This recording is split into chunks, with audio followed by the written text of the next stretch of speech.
যুবদলের একজন নেতা মারা গেছেন যৌথ বাহিনীর হেফাজতে। তার শরীরে ভয়ঙ্কর বর্বর নির্যাতনের চিহ্ন আছে এবং বলা বাহুল্য আসলে হেফাজতে নির্যাতনেই তার মৃত্যু হয়েছে। প্রাথমিকভাবে অন্তত আমাদের সেটা মনে হওয়ার যথেষ্টের বেশি কারণ আছে। মানে খুব গুরুত্বপূর্ণ একটা বিষয় এটা এবং খুবই একটা ভয়ঙ্কর প্রশ্ন তুলে দিয়েছে। আমাদের সেনাবাহিনী এখন যে মাঠে আছে তাদের আদৌ আর মাঠে রাখা উচিত হবে কিনা, খুবই গুরুত্বপূর্ণ প্রশ্ন। এর আগে আরো দু একটা ইস্যু আমি একটু একত্র করে কথা বলতে চাই।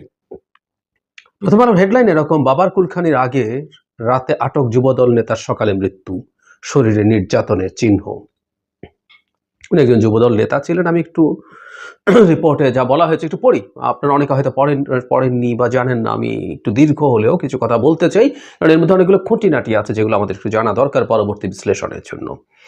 কুমিল্লার অতিরিক্ত পুলিশ সুপার বলছেন, শুক্রবার বেলা 11টার দিকে সেনাবাহিনীর পক্ষ থেকে থানা পুলিশকে বলা হয় তৌহিদুল ইসলামকে নেওয়ার জন্য। তখন পুলিশের কাছে তৌহিদুলকে হস্তান্তর করা হয়, তখন তিনি অচেতন অবস্থায় ছিলেন।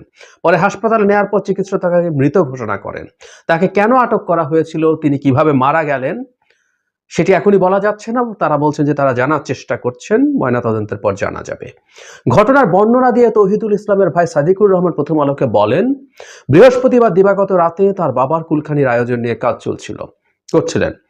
রাত 2:30টার দিকে সেনাবাহিনীর সদস্যরা বাড়িতে আসেন। তার সঙ্গে পুলিশের পোশাক পরা কাউকে দেখেননি, তবে সাদা পোশাকে 5 জন যুবক ছিলেন। বাড়িতে প্রবেশ করেই তারা তৌহিদুলকে আটক করেন। এরপর সবার কাছ থেকে মুঠোফোন কেড়ে নেন। ঘরে ব্যাপক তল্লাশি করেন, তবে কিছু পাওয়া যায়নি। তৌহিদুলকে আটকের কারণ জিজ্ঞেস করার কোনো উত্তর দেয়নি। এক পর্যায়ে তাকে গাড়িতে করে নিয়ে যান। শুক্রবার সকালে আবারও সেনাবাহিনীর সদস্যরা বাড়িতে এসে ব্যাপক তল্লাশি করেন উল্লেখ করে সাদিকুর রহমান বলেন, তখনও কিছু বলেননি। সকালেও তৌহিদুল তাদের গাড়িতে ছিলেন, কিন্তু গাড়ি থেকে নামানো হয়নি। দূর থেকে তাকে নিস্তেজ মনে হয়েছিল। সাদিকুর রহমান বলেন, শুক্রবার বেলা 11:15টার দিকে কোতোয়ালি মডেল থানার পুলিশ অন্য ব্যক্তির ফোনের মাধ্যমে জানা যায় দ্রুত কুমিল্লা মেডিকেল কলেজ হাসপাতালে যেতে। আসার পরে ওনারা দেখেন যে তৌহিদুল আর নেই। তার কোমর থেকে পায়ের নিচ পর্যন্ত এমনভাবে পিটিয়ে নির্যাতন করা হয়েছে যে কালো ফোলা জখমের চিহ্ন রয়েছে। পেট, বুক, পিঠ বা গলা সহ শরীরের বিভিন্ন অংশে শুধুই নির্যাতনের চিহ্ন। তৌহিদুল ইসলামের বিরুদ্ধে মামলা তো দূরের কথা, একটা জিডিও নেই বলে তারা বলছেন। পাশের একটি পরিবারের সঙ্গে তাদের জমি জমা নিয়ে বিরোধ ছিল এবং সেই বিরোধের প্রশ্নে মিথ্যা অভিযোগ হতে পারে সেটা তারা ধারণা করছেন। মর্মান্তিক ব্যাপার, প্রত্যেকটা মৃত মানুষেরই পরিবার থাকে, তৌহিদুলেরও আছে। তার স্ত্রী এবং 4টা কন্যা আছে। তার স্ত্রী বলছেন, আমার 4টা মেয়ে এখন ছোট, আমি এখন কি করব? মেয়েগুলোকে নিয়ে কিভাবে বাঁচবো? আমার স্বামী তো কোনো অপরাধ করেনি, তাহলে কেন স্বামীকে তুলে নিয়ে এভাবে হত্যা করা হলো? 23 সালের পাঁচথুপি ইউনিয়নের যুবদলের আহ্বায়ক হিসেবে কাজ করছেন, ইত্যাদি ইত্যাদি। এর পরের যাবতীয় কথাবার্তা আমার ওগুলোর আর আপাতত প্রয়োজন নেই। হেফাজতে বীভৎস টর্চারের শিকার হয়েছেন এবং সেটা জখমের চিহ্ন সারা শরীরে আছে এবং সেনাবাহিনী পুলিশের কাছে তাকে যখন হস্তান্তর করেন তখনই তিনি অচেতন ছিলেন। সম্ভবত তখনই তিনি আসলে মৃতই ছিলেন। পুলিশ যখন তাকে হসপিটালে নিয়ে যায় সেখানে তাকে মৃত ঘোষণা করা হয়। আমি আসবো এই জায়গায়, তার আগে আরো দুটো ঘটনা। আমরা বনানীতে একবার কিছুদিন আগে, তারিখটা হচ্ছে 22 জানুয়ারি, খুব অল্প সময় আগেই, ঢাকায় ডাকাতির প্রস্তুতিকালে 2 সেনা সদস্য সহ 4 জন গ্রেফতার। মানে ওয়ার্কিং সেনা সদস্য ডাকাতির প্রস্তুতিকালে ধরা পড়েছেন, তাদেরকে সেনাবাহিনীর কাছে হস্তান্তর করা হয়েছে। সো কাজ করছেন এমন সেনা সদস্য ডাকাতির প্রস্তুতি নিচ্ছেন। অ্যাট দ্য সেম টাইম যোগ করতে চাই, এটা হচ্ছে 13 অক্টোবর সেনা ও র্যাবের পোশাক পরে ডাকাতির ঘটনায় গ্রেফতার 8। মাঠে যেহেতু সেনাবাহিনী আছে, সেনাবাহিনীর পোশাক পরা যায় এবং সেনাবাহিনীর পোশাক পরে যে কোনো কিছু করার চেষ্টা করা যেতে পারে। আমরা একটা জিনিস প্রাথমিকভাবে মনে রাখবো, আমি এই নির্যাতনের ঘটনায় আসছি পরে। এই যে ডাকাতি করার চেষ্টা করা হচ্ছে বা 2 জন ডাকাতি করছেন যারা জেনুইনলি সেনা সদস্য ছিলেন, কিন্তু এই যে পোশাকটা, আমাদের আগে সেনা সদস্যরা সিভিল কাজে এসছেন, বাহিনীর কাজে এসেছেন, র্যাবে যখন এসছেন, একটা জিনিস আমাদের মাথায় রাখতে হবে, সে সময় তাদের একটা ভিন্ন পোশাক পরে তারা থাকেন, একটা কালো রঙের পোশাক, যেটা পাল্টানোর কথা বলছে। সেনাবাহিনীর পোশাক পরে মানবাধিকার লঙ্ঘন সহ আরো নানা অনিয়মে তখন কেউ জড়ায়নি। র্যাব জড়িয়েছে, সেনাবাহিনীর সদস্যরাও জড়িয়েছেন বিভিন্ন পর্যায়ের, কোনো সন্দেহ নেই, কিন্তু সেনাবাহিনীর পোশাক পরে সেটা হয়নি। সো এই যে পোশাকের একটা সম্মান আছে, আমাদের সেনাবাহিনীর যে কমব্যাট যে ড্রেসটা আছে, সেই ড্রেসটাকে এইভাবে কলঙ্কিত বা কলুষিত করা হয়নি। এখন যখন ডাকাতি করতে যাচ্ছেন অথবা ওই পোশাক পরে ডাকাতি করতে যান, দিনের শেষে এই পোশাকটা খুব ভয়ঙ্কর প্রশ্নের মুখে হয়। একই কথা প্রযোজ্য এখন এই যে তহিদুলকে নেওয়া হলো, সেনাবাহিনীর পোশাক পরে যৌথ বাহিনী ধরে নিয়ে গেল, টর্চার করলো, মারা গেল তহিদুল। আমি জানি না সেনা সদস্যদের বিরুদ্ধে কি ধরনের মামলা করা যায়, কিন্তু আমরা দেখতে খুব পছন্দ করতাম যে আমাদের হেফাজতে নির্যাতন এবং মৃত্যু নিবারণ আইন 2013 যে আছে তার অধীনে তাদের বিরুদ্ধে মামলা করা যায় কিনা। সরকার এরকম একটা মামলা করলে সরকারের সদিচ্ছার প্রমাণ দেখতে পেতাম। আমি কিন্তু আসলে নিশ্চিত নই। এখন এই প্রশ্নটা আসলে খুব সিরিয়াসলি ওঠা দরকার, সেটা হচ্ছে সেনাবাহিনীকে কি আর মাঠে রাখা উচিত? জরুরি প্রশ্ন। আমাদের মনে আছে নিশ্চয়ই এই সরকার যখন দায়িত্ব নেয় তখন পুলিশ ছিল না, এবং যে কজন পুলিশও ছিল তারা আসলে কাজ করছিলেন না। দেশ একেবারে একটা ভয়ঙ্কর নৈরাজ্যের দিকে চলে যাচ্ছিল। তখন আমি নিজেও তাদেরকে ক্লিয়ারলি বলেছিলাম, আমার অপিনিয়নও ছিল সেনাবাহিনীকে মাঠে রাখা এবং তাদেরকে ম্যাজিস্ট্রেসি ক্ষমতা দেয়া। আমিও সেটার পক্ষে ছিলাম এবং সেই আপৎকালীন সময়ে ওটা সঠিক সিদ্ধান্ত বলে মনে করি।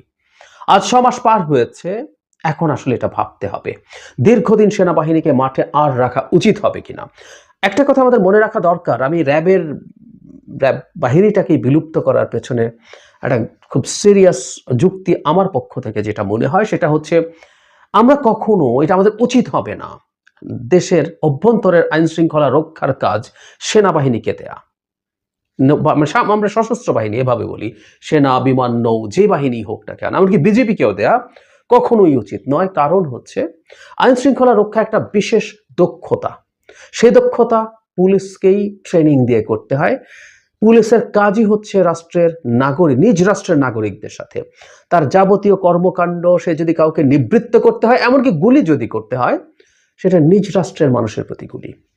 কিন্তু আমাদের সেনাবাহিনী, সশস্ত্র বাহিনী বা এমনকি বিজেপি, তার বন্দুকের নল তাক করা থাকে শত্রুর দিকে। সুতরাং তার ইনস্টিংক্ট ভিন্ন, তার গুলি করার ইনস্টিংক্ট ভিন্ন। ও গুলি করবে মানুষকে হত্যা করার জন্য। নট অনলি দ্যাট, একটা মানুষকে ধরে নেওয়া, তাকে কিভাবে জিজ্ঞাসাবাদ করতে হয়, তাকে কিভাবে তার কাছে তথ্য বের করতে হয়, সেই জিনিসগুলো সেনাবাহিনীর জানার কোনো কারণ নেই আসলে। সেগুলো এক্সক্লুসিভলি পুলিশের দায়িত্ব এবং পুলিশেরই এই দক্ষতা থাকার কথা। নট অনলি দ্যাট, বিভিন্ন একটা এলাকার বিভিন্ন ক্ষেত্রে সন্ত্রাসী কারা, আইন ভাঙে কারা, অপরাধী কারা, এরকম নানা রকম তথ্য তাদের কাছে থাকে, তাদের সোর্স থাকে, সেটার মাধ্যমে তারা এই তথ্যগুলো বের করতে পারেন। সুতরাং এই কাজটা পুলিশের। সেনাবাহিনী একটা আপৎকালীন সময় এসছে, আমি আবারও বলছি সেই সময়টা একেবারেই সঠিক সিদ্ধান্ত ছিল, কিন্তু সেনাবাহিনীকে আর মাঠে রাখা হবে কিনা এই প্রশ্ন এখন তোলা দরকার। এবং আমি মনে করি বর্তমান এবং ভবিষ্যৎ বাংলাদেশে এই রকম বিভৎস অত্যাচার কারো উপরে কোনোভাবে হতে পারবে না। সবচেয়ে শত্রু মানুষটার উপর, আওয়ামী লীগের কোনো নেতাকে তুলে ধরে নিয়ে গিয়ে এভাবে টর্চার করা যাবে না, কেউ এটা করতে পারে না।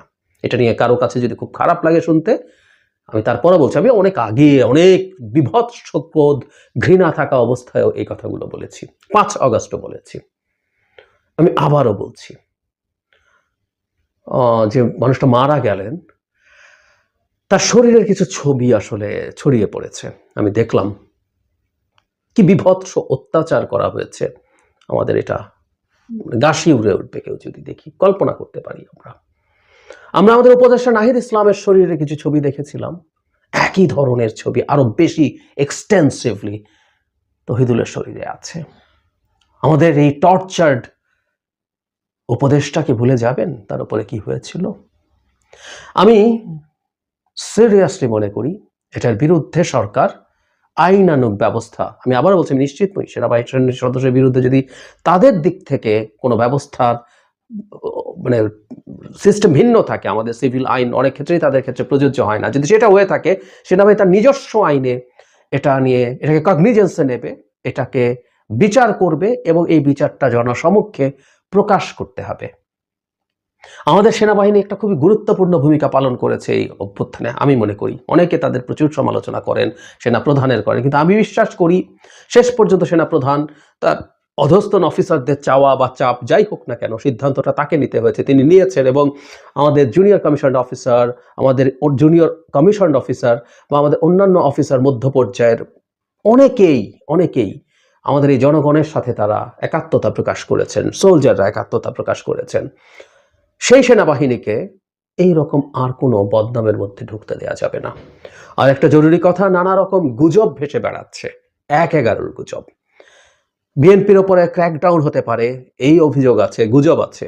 বিএনপির কিছু লোকজন সত্যিকার অর্থেই তো নানা অপরাধে জড়িয়ে আছে, বিশেষ করে চাঁদাবাজি, দখলদারি। দল তার বিরুদ্ধে ব্যবস্থা নেওয়ার পরও এটা যে শেষ হয়ে গেছে তা না। সুতরাং এই বাহানায় তাদেরকে ধরা হতে পারে এবং তাদের বিরুদ্ধে মারাত্মক ক্র্যাকডাউন চালানো হতে পারে, এরকম নানান গুজব আসলে এখন মাঠে আছে। আমার মনে হয় এই বিদ্যমান প্রেক্ষাপটে দাঁড়িয়ে এই বিদ্যমান ব্যাকগ্রাউন্ডটা, এই হত্যাটা, এই নির্যাতন এবং মৃত্যু, এটা সেইটার পালে হাওয়া দেবে। আমার মনে হয় সরকার এবং আমাদের সেনাপ্রধানের খুব সিরিয়াসলি ভাবা দরকার সেনাবাহিনী আর মাঠে থাকবে কিনা। আমি ব্যক্তিগতভাবে মনে করি তাদের তুলে নেওয়ার সময় হয়েছে। আর স্বরাষ্ট্র উপদেষ্টা যদি পুলিশকে অ্যাক্টিভেট করতে না পারেন এই 6 মাসে এসেও, ওনাকে তো সরানো যেতে পারত। খুব দ্রুত একজন স্বরাষ্ট্র উপদেষ্টা দিয়ে তো সরিয়ে ফেলা হয়েছিল ব্রিগেডিয়ার সাখাওয়াত সাহেবকে। উনি অনেক ভালো কাজ করছিলেন, অনেকেই মনে করেন এবং আমিও মনে করি, এবং আমি মনে করি উনি থাকলে এই জায়গাটা আরো ফার বেটার কিছু হতে পারতো। তাকেই আবার আনা হোক বা অন্য কেউ যিনি বেসামরিক প্রশাসন বোঝেন। উনি একজন সামরিক অফিসার যিনি দায়িত্বে আছেন। জনাব সাখাওয়াত সামরিক অফিসার ছিলেন, কিন্তু উনি যেহেতু নির্বাচন কমিশনে 5 বছর কাজ করেছিলেন, তার এক ধরনের সিভিল প্রশাসনের এক্সপোজার ছিল, যেটা ওনার নেই। পুলিশকে এফেক্টিভ করতে হবে এবং সেনাবাহিনীকে অ্যাজ আর্লি অ্যাজ পসিবল ব্যারাকে ফিরিয়ে নিতে হবে। আমার মনে হয় এই মৃত্যুর পর এই কথাটা আমাদের খুব সিরিয়াসলি ভাবতে হবে।